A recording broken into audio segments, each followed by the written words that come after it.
Hello everyone, welcome back to Jwalpa coaching classes. तो इससे पहले वाले वीडियोस में हमने रिफ्लेक्शन ऑफ लाइट कर लिया है, तो अब हम करेंगे रिफ्रैक्शन ऑफ लाइट। क्या करेंगे बेटा हम इसमें? Refraction of light. ठीक है, अब लाइट का रिफ्रैक्शन पढ़ना है, रिफ्लेक्शन हम पढ़ चुके हैं। अब जरा ध्यान से सुनो। हाँ, मान लेते हैं मेरे पास एक लाइट रे है, वो इस तरीके से स्ट्रेट लाइन में ट्रेवल कर रही है। ठीक है, ठीक है। तो ये पूरा का पूरा मीडियम क्या है? एक जैसा है, सपोज एयर है। ठीक है, तो इस तरीके से स्ट्रेट लाइन में चल रही है। इन केस ऐसा कर दें हम कि यहां पे हमने एयर लिया और यहां पे हमने वाटर लिया। ठीक है, मीडियम हमने बदल दिया। क्या किया बेटा? हमने मीडियम को बदल दिया।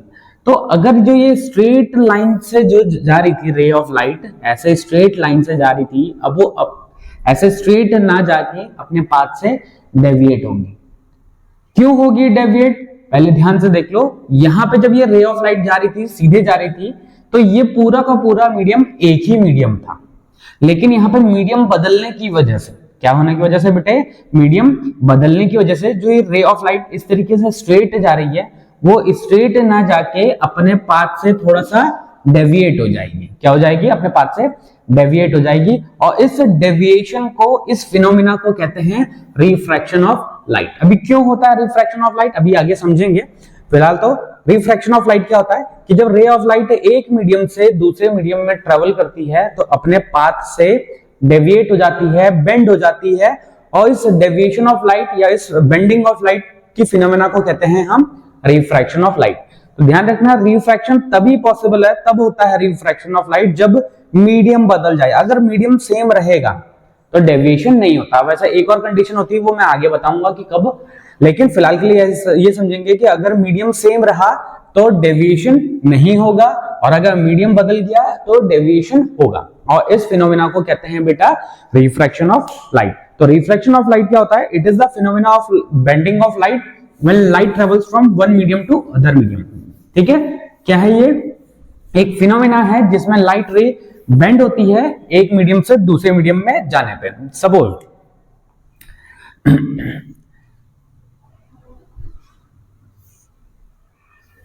मैंने ये 3 इंटरफेस लिए। इंटरफेस क्या होता है? इंटरफेस ये क्या है? इंटरफेस है। इंटरफेस, ये भी इंटरफेस है, ये भी इंटरफेस है। इंटरफेस क्या होता है बेटा?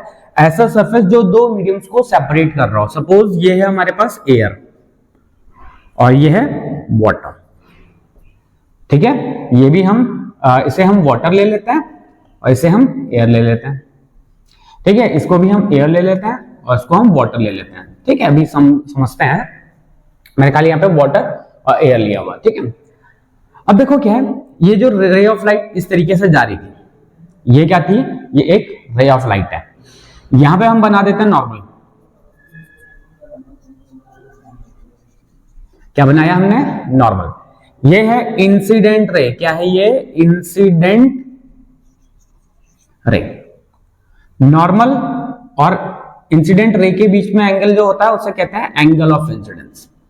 अब देखो, ये रे ऑफ लाइट जा रही थी एक मीडियम से दूसरे मीडियम में, तो ये अपने पाथ से बेंड हो जाएगी। वैसे अगर ये मीडियम चेंज ना होता तो इसने ऐसे सीधे जाना था ऐसे, लेकिन मीडियम बदल गया, तो मीडियम बदलने की वजह से ये क्या हो गया? अपने पाथ से बेंड हो गया। ठीक है, तो ये भी क्या है? ये भी रिफ्रैक्शन ऑफ लाइट है। एक दूसरा है कि रे ऑफ लाइट ऐसे आ रही थी, ऐसा।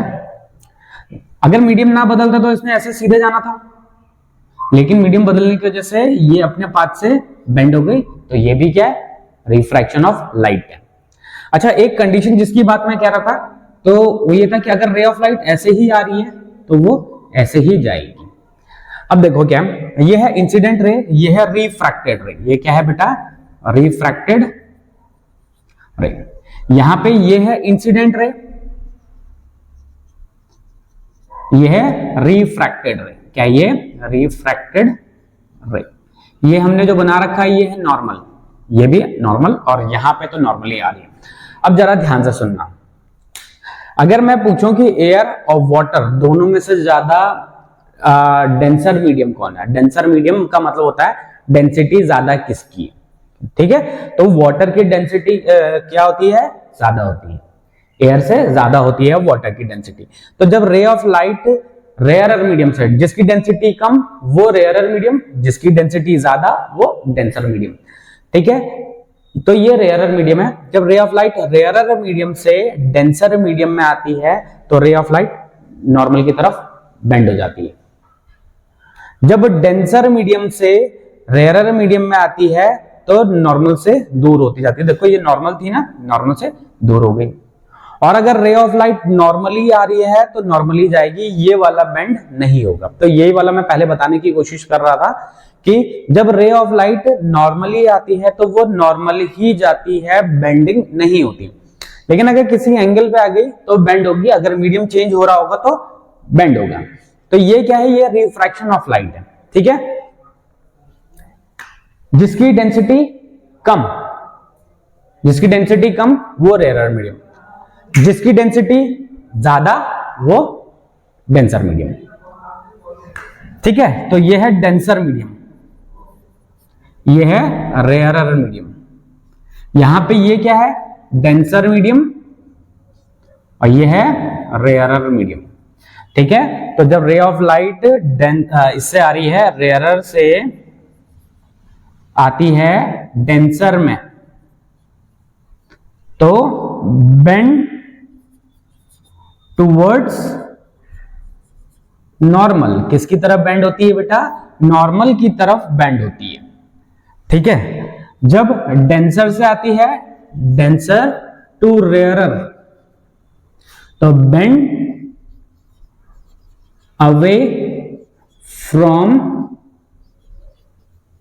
नॉर्मल, नॉर्मल से दूर बेंड हो जाती है। लेकिन अगर नॉर्मली आ रही है तो वो बेंड नहीं होगी। तो ये क्या था बेटा, ये रिफ्रैक्शन ऑफ लाइट था। तो रिफ्रैक्शन ऑफ लाइट क्या होता है, ये एक फिनोमेना है, it is a phenomena of bending of light. क्या है, it is a phenomena of bending of light when ray of light travels from one medium to other medium. जब ray of light एक medium से दूसरे medium में जा रही होगी, ठीक है। तो उस बेंडिंग ऑफ लाइट को क्या कहते हैं हम, उस बेंडिंग ऑफ लाइट को कहते हैं हम रिफ्रैक्शन ऑफ लाइट। लेकिन अगर नॉर्मली आ रही होगी तो नॉर्मली वाली बेंड नहीं होती है। क्लियर है इतना। अब इसका कॉज क्या है, क्या कारण है, रिफ्रैक्शन होने का कारण क्या है, अब जरा ध्यान से समझते हैं, ठीक है। रिफ्रैक्शन होने का कारण क्या है,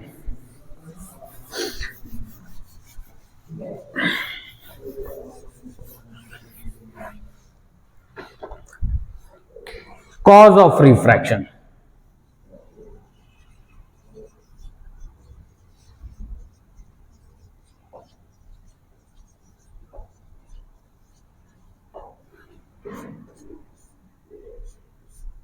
cause of refraction of light, refraction of light होने का कारण क्या है, क्यों रिफ्रैक्शन हो रहा है, अब इसको समझते हैं, ठीक है। मान लेते हैं ये रे ऑफ लाइट इस तरीके से सीधे जा रही थी, ठीक है, और यहां पे भी सेम मीडियम है, दोनों साइड में सेम मीडियम है, तो ये रे ऑफ लाइट ऐसे सीधे चली थी। अभी हमने मीडियम बदल दिया, मान लेते हैं यहां पे हमने रखा रेयरर मीडियम। क्या रखा बेटा, रेयरर मीडियम। रेयरर मीडियम मतलब जिसकी डेंसिटी कम है, ऐसा मीडियम जिसकी डेंसिटी कम है वो रेयरर मीडियम, और डेंसर मीडियम इधर है, ठीक है। तो डेंसर मीडियम जिसकी डेंसिटी ज्यादा है, ठीक है। तो ये दोनों कंपैरेटिव टर्म्स हैं। कंपैरेटिव टर्म्स का मतलब होता है कि आपको जब तक कंपैरिजन करने को नहीं मिलेगा आप नहीं बता पाओगे। सपोज मैंने आपसे पूछ लिया कि भैया वाटर बताओ कैसा मीडियम है, तो कुछ बच्चे बोलते हैं कि ये डेंसर मीडियम है, ठीक है, कुछ बोलेंगे कि सर ये डेंसर मीडियम है। लेकिन ये डेंसर भी हो सकता है और रेयरर भी हो सकता है। कैसे, अगर मैं एयर के हिसाब से बोलूं कि एयर से कंपेयर करके बताओ तो एयर रेयरर हो जाएगा और ये डेंसर हो जाएगा। अगर मैं ग्लास के हिसाब से बोलूं तो ग्लास के हिसाब से ये रेयरर हो जाएगा और ये डेंसर हो जाएगा। तो ये डिपेंड करता है कि आपके पास दूसरा मीडियम कौन सा है, उस पर डिपेंड करता है। अगर दूसरा मीडियम रेयरर है जिसकी डेंसिटी कम है तो उस केस में ये डेंसर हो जाएगा। दूसरा मीडियम अगर डेंसर है तो उस केस में ये रेयरर हो जाएगा, ठीक है, ठीक है। अब देखो क्या यहां पे डेंसर है तो इसकी डेंसिटी क्या है, थोड़ा सा ज्यादा है, तो मैं इसकी डेंसिटी बना देता हूं कि इस तरीके से थोड़ा सा ज्यादा है, ठीक है, ऐसा बना दिया मैंने। अब इसकी रेयर है तो इसकी डेंसिटी थोड़ा सा क्या है बेटा, कम है। अब ये रे ऑफ लाइट एक ऐसे जा रही थी, सीधे जा रही थी। अब देखो क्या होगा कि यहां पे तो उसको रास्ता खुला मिल गया, इसलिए स्ट्रेट चला गया।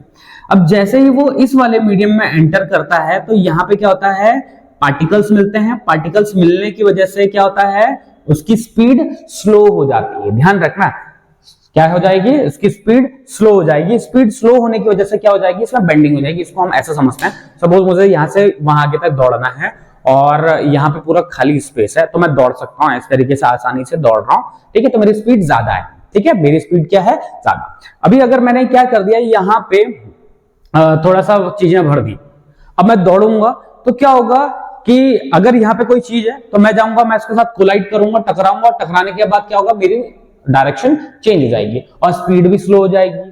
समझ रहे हो, क्या हो जाएगी, स्पीड स्लो हो जाएगी। तो क्या होगा कि जब रे ऑफ लाइट एक मीडियम से दूसरे मीडियम में जाती है तो उसकी स्पीड चेंज होती है। क्या होती है बेटा, स्पीड चेंज होती है। क्यों चेंज होती है, क्योंकि डेंसिटी चेंज हो गई। डेंसिटी चेंज होने की वजह से स्पीड चेंज हो गई। स्पीड चेंज होने की वजह से क्या होता है बेटा, बेंडिंग होती है। समझ रहे हो, ठीक है। तो इसका कारण क्या है, क्या कारण है, क्या कारण है रिफ्रैक्शन होने का, चेंज इन डेंसिटी। क्या है, change in density. Density change होने की वजह से क्या होता है, चेंज इन स्पीड आता है। चेंज इन स्पीड या फिर चेंज इन वेलोसिटी आता है, ठीक है। तो ये चीजें चेंज हो जाती हैं, इस वजह से क्या हो रहा है, रिफ्रैक्शन होता है। तो कोई भी आपसे पूछेगा कि भैया रिफ्रैक्शन ऑफ लाइट होने का कारण क्या है, तो आप क्या बोलोगे कि रिफ्रैक्शन ऑफ लाइट होने का कारण है डेंसिटी चेंज हो रही है। तो डेंसिटी चेंज होने की वजह से लाइट की स्पीड या वेलोसिटी चेंज हो जा रही है, जिसकी वजह से बेंडिंग हो रही है, ठीक है। तो ये कारण है रिफ्रैक्शन होने का, ठीक है। चलो अब आगे देखो, जब रिफ्रैक्शन होता है, तो रिफ्रैक्शन के टाइम पे कुछ कुछ प्रॉपर्टीज चेंज हो जाती है। जैसे लाइट, हम यहाँ पे लाइट की बात कर रहे हैं, तो लाइट के पास तीन प्रॉपर्टीज होती है। कौन कौन सी, एक होता है वेवलेंथ, दूसरा होता है वेलोसिटी या स्पीड, और तीसरा होता है फ्रीक्वेंसी, ठीक है। तो लाइट के पास ये क्या है, ये तीनों प्रॉपर्टीज किसके पास हैं, लाइट के पास है ये तीनों प्रॉपर्टीज, हाँ, ठीक है। अब इन जब रिफ्रैक्शन होता है, ड्यूरिंग रिफ्रैक्शन,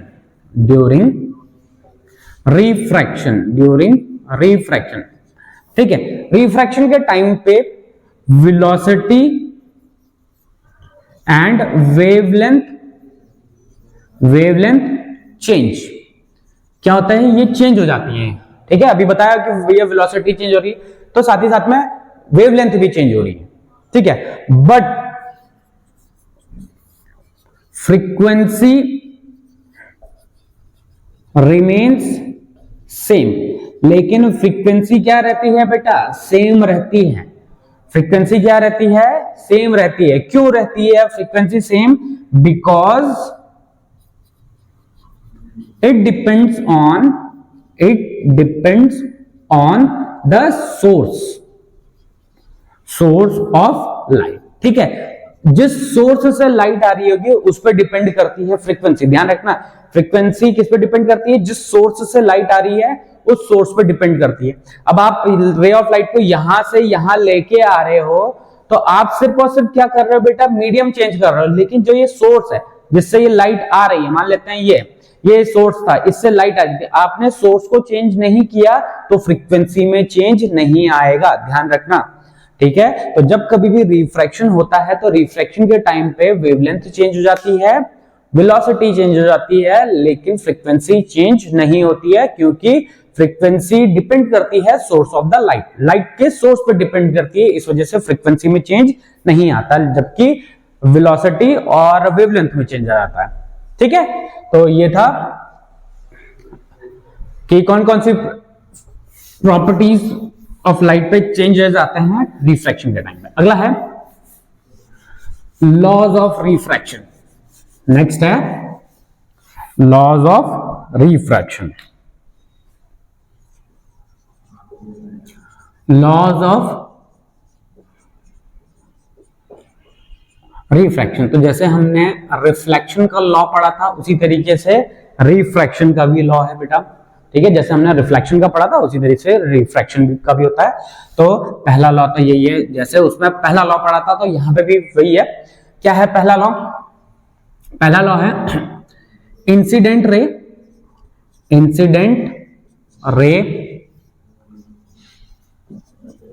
रिफ्रैक्टेड रे and normal lie on a same plane। क्या मतलब है इसका? जैसे ये इंटरफेस है, ये रे ऑफ लाइट आई, ये हमने नॉर्मल बनाया, ये है इंसिडेंट रे, क्या ये इंसिडेंट रे, ये है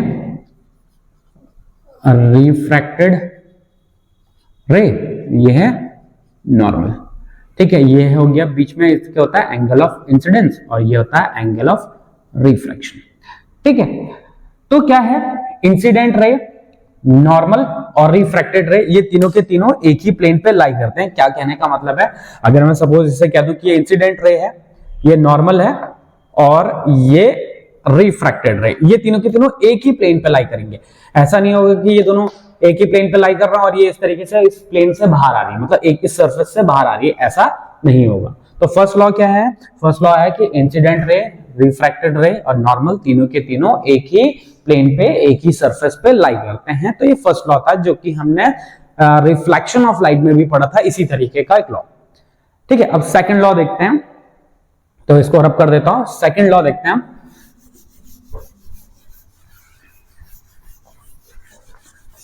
सेकंड लॉ क्या कहता है?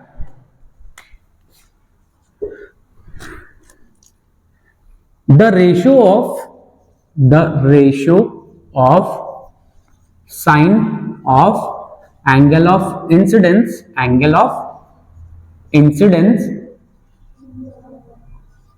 To the sine of angle of refraction is constant. क्या है? कांस्टेंट। अब जरा ध्यान से देखो, ये मान लेते हैं हमारे पास मीडियम 1 है और ये है हमारे पास मीडियम 2। ये मीडियम 1 है और ये क्या है? मीडियम 2। अब इससे रे ऑफ लाइट ऐसे आ रही है, ठीक है। यहां पे कुछ हमें एंगल मिला, ये कुछ एंगल मिला, ठीक है, और ये एंगल ऑफ रिफ्रैक्शन, ठीक। अभी हमने मीडियम चेंज नहीं किया। अगर ये मीडियम 1 है, ये मीडियम 2 है, तो इस मीडियम को, सपोज मैंने कहा कि ये एयर है और ये मैंने कहा कि ये वाटर है। अगर मैंने मीडियम नहीं बदले, मतलब ये एयर ही रहने दिया, ये वाटर ही रहने दिया, और मैंने I1 कर देता है, R1 कर देता है, ठीक है, और मैंने एंगल ऑफ इंसिडेंस चेंज कर दिया। क्या कर दिया मैंने? एंगल ऑफ इंसिडेंस चेंज कर दिया और ये कर दिया I2, और ये क्या कर दिया? ये हो गया R2। फिर से मैंने क्या किया? फिर से मैंने एंगल ऑफ इंसिडेंस चेंज कर दिया। सपोज मैंने कह दिया कि ये है I3, क्या ये I3, और ये हो गया उस हिसाब से R3, ये I3 हो गया, ये R3 हो गया।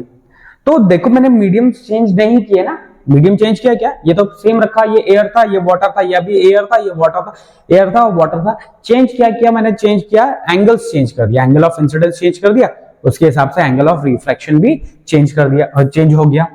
तो क्या है? Sine I1 upon sine R1, sine I2 upon sine R2, sine I3 upon sine R3।